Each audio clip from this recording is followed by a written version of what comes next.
C'est devenu une tradition entre le gouvernement de Burkina Faso et ses partenaires techniques et financiers de procéder à la revue des grands projets et programmes.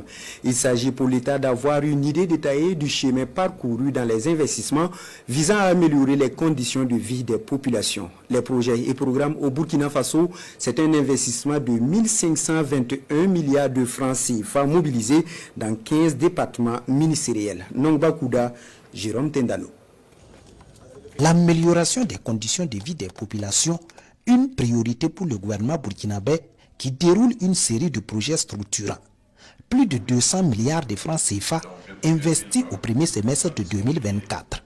32 grands projets sont ici inspectés par les départements ministériels et les partenaires techniques et financiers. Les grands projets et programmes qui sont réunis ici sont au nombre de 32. Qui ont été donc triés sur le volet au regard donc, de leur importance.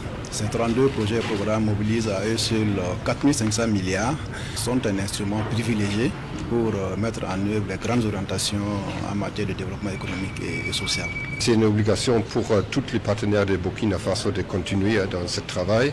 Et je suis aussi très gré que le gouvernement a une volonté d'améliorer la coopération avec les partenaires techniques et financiers.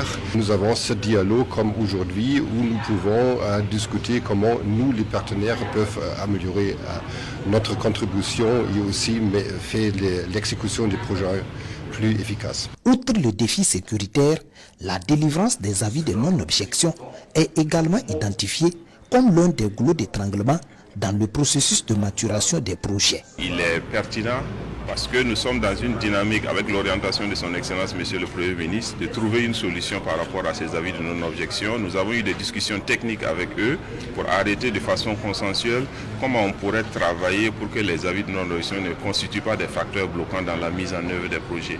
Tous conviennent à ce conclave des projets et programmes de renforcer la collaboration entre acteurs de mise en œuvre et partenaires techniques et financiers afin de minimiser l'impact des contraintes identifiées. Toute chose qui permet de répondre aux besoins des populations en matière d'investissement.